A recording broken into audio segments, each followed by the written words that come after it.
صادق من أبو راس رئيس المؤتمر الشعبي العام برقية عزاء ومواساة في وفاة الشيخ العزي علي العنسي الذي وافاه الأجل بعد حياة حافلة بالعطاء الوطني والتنظيمي وخدمة المجتمع. هذه المرثية من وسيم العوبلي وأولاده في وفاة عمه الشيخ العزي علي العنسي رحمة الله تغشاه. كلمات ناصر الشرعي، أداء ربيع غلاب. ربي يا من به آمنا بصوت المنادي يوم سمعنا نضل الإيمان قادي بقادي به ظنونا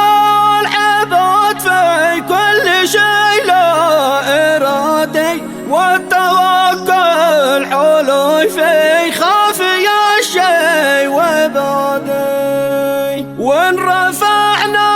بدعوتنا إليها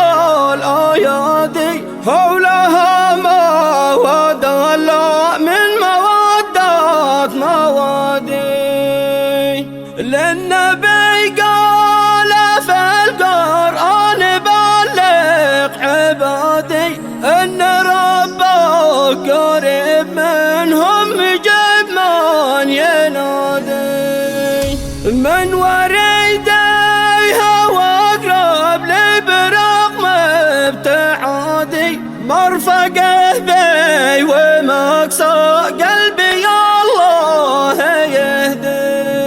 لكن الشاهد الله ما تأثر فؤادي مثل يوم صفنا الملتم وودع قيادي ودع الصف شيخ مقدام ذرقم قيادي من صف الصحب بعده متمل يقادي واعتمد كل موقف له مشرف سيادي والثقم جاد تاريخ بختم اعتمادي كم قد اخمد براكين الفتن بالسداد كم قد افسق متعقده من تفادي معرفة حكمته كانت بحل اعتمادي تردع ابليس وتقطع يد نسطه تمادي ما طرح في ملح صاحب بموقف حياتي او تفكر على عرش بصف التحادي طور بالصارع عقى الناس ملاح الرشادي مستشار طيري المخلف وجناح عيادي والثقية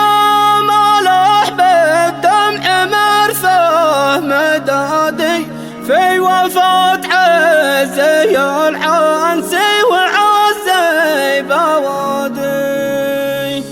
كان مقدام ملاح في صفها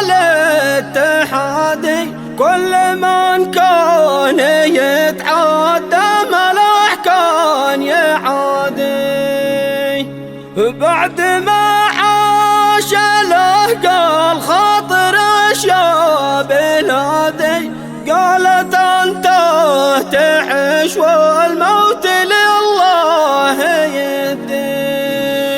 قال لها وفات وجت والقبر حسب اعتقادي عادها ابدا لذي مثلي ولا الشاب يدادي